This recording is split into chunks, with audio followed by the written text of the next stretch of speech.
Bismillahirrahmanirrahim. Bak kalinya Lun nak bahas masalah sifat 20 bagi 2 istighna iftikar. Dalam istighna untuknya hidup la ilaha, bak iftikarnya hidup illallah.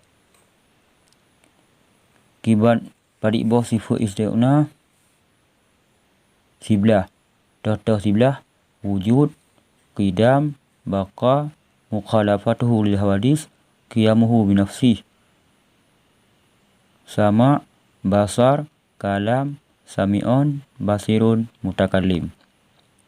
Nyan gepenan sifat istighna wujud, qidam, baqa, mukhalafatuhu lil hawadis, qiyamuhu binafsih. 5. Sama, basar, kalam, sami'un, basirun, mutakallim. Nyan wate tap sapat 5 4 6 je sebelah. Dalam sebelah bohnya ijih untuk itamong dalam kalimat la ilaha. La ilaha.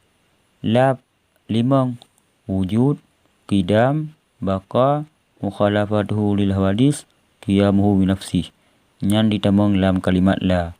Lagi garisnya ilaha 6 sama, basar, kalam, sami'un, basirun, mutakallim.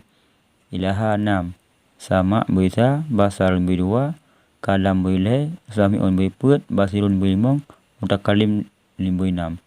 Watai tak sapat 5 tambah 6 je sebelah kepunan la ilaha. Iwa bak sifat istighna. Sifat iftikar ikurang boh lagi panjangnya ju.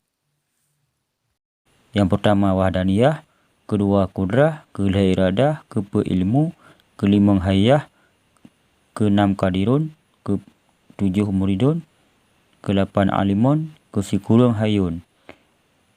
Nyempat 5, nyempat put. Watai tatamah kurang. 1 2 3 4 5. Nyo 5 bohnya itamong dalam sifat Allah 5 boh. Itamong bak kalimat Allah 5 boh. Wahdaniyah, kudrah, iradah, ilmu, hayah. Ditamong bak sifat illa garis panahnya ho yu pekrek Allah berarti mengkreknya ho. Berarti bak kalimat illa pe boh. Qadirun, muridun, alimun, hayyun.